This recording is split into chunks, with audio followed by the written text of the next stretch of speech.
Welcome back everyone. Today we're going to be taking a look at people behind bars that should probably just stay there. These are the criminals who have not only done horrible crimes, they may also show absolutely no remorse for them and would probably continue to do them if they were given the chance. My name is Danny Burke and this is the top 10 most dangerous inmates in prison. Starting off at number 10 now, we have Peter Sutcliffe. He's probably one of the UK's most notorious serial killers, known in the press as the Yorkshire Ripper. In 1981 he was convicted of murdering 13 women and attempting to murder a further 7 more across the English county of Yorkshire. Many of his victims were prostitutes. Now he claimed that the voice of God had sent him on a mission to kill them. At his trial he pleaded not guilty on the grounds of diminished responsibility due to his paranoid schizophrenia. That defense was wholly rejected by the jury and he is currently serving 20 life sentences in prison. Next up at number 9 now we have Thomas Silverstein. He's sometimes referred to as the most dangerous man in America. Now he's been in prison since 1977 and was famously once a leader of the Aryan Brotherhood, a white supremacist prison gang. Since being in prison, he has been convicted of the murder of 4 other inmates. He once stabbed an inmate 67 times. He has been in solitary confinement since 1983 after killing a prison guard. That means he is totally alone for 23 hours of the day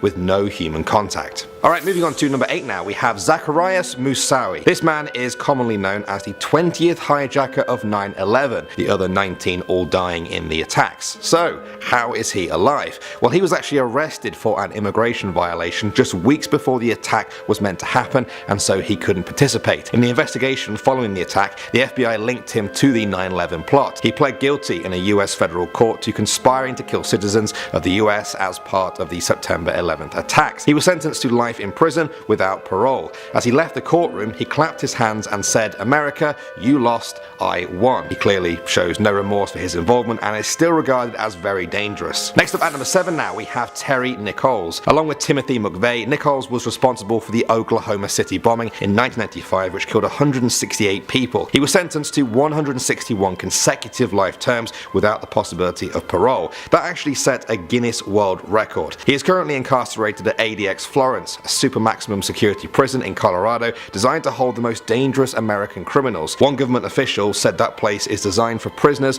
who show absolutely no concern for human life. Moving on to number 6 now, we have Dwight York. This man was the leader of the New Albion cult based in New York. It was based around pseudo-Islamic and Jewish beliefs and later incorporated elements of ancient Egyptian culture, UFOs and conspiracy theories. He built a very loyal community around him that helped and protected him while he molested countless children. He admitted to all of these charges freely in court. He may have been able to avoid detection even further were it not for a huge Egyptian city that he had started building for his followers in Georgia. He is serving 135 years in solitary confinement. Next up at number 5 now, we have Ted Kaczynski. He is also known as the Unabomber. From 1978 to 1995, he mailed 16 bombs to universities and facilities across the US, killing 3 people and injuring a further 23. In 1995, he wrote a 35,000-word manifesto explaining his issues with the direction America was heading in. He sent it to the Washington Post, then blackmailed them into publishing it, saying he would send a bomb to an unspecified location if they didn't print it. The FBI really struggled to track him down. At one point he was on their top 10 most wanted list. He was apprehended because his own brother suspected that he was the Unabomber. He's serving a life sentence at ADX Florence. Next up at number 4 now, we have Ivan Milat. This Australian convict is also known as the Backpack Killer for his serial killings between 1989 and 1993. He killed 7 young backpackers in the forests of New South Wales in Australia, stabbing them multiple times and even using one of them for target practice to shoot at. His crimes inspired other copycat murders as well as the movie Wolf Creek. At the number 3 spot now, we have Michael Swango. Also known as Dr. Death, this former doctor turned serial killer is thought to be responsible for up to 60 fatal poisonings of patients and colleagues. He would poison his co-workers with arsenic, sipping it into their food and drink when they weren't looking. With his patients, he would often administer and overdose whatever drug they had been prescribed. At his trial, the prosecution read out pages from his notebook where Swango would describe the joy he felt during his crimes. He is currently serving 3 consecutive life terms at the ADX Florence prison,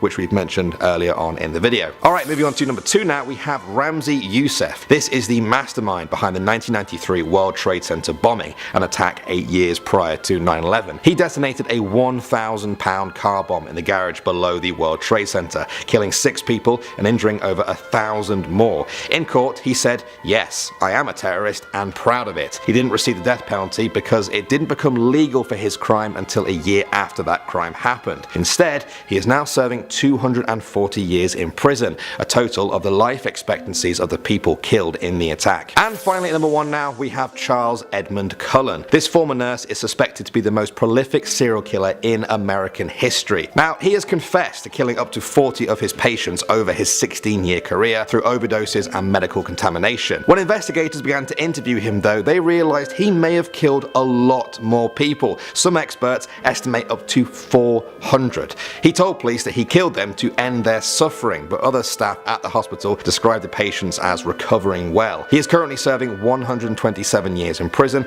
and still seems very unaware of the suffering and damage he's caused. Alright guys, well, that was pretty intense. Obviously it's shocking to hear the crimes that these people did, but do you feel some sort of comfort knowing they are locked up out there, possibly forever? I'd love to hear your thoughts in the comment section. In the meantime, I am Danny Burke. Thank you as always for watching, and I'll see you all in the next video.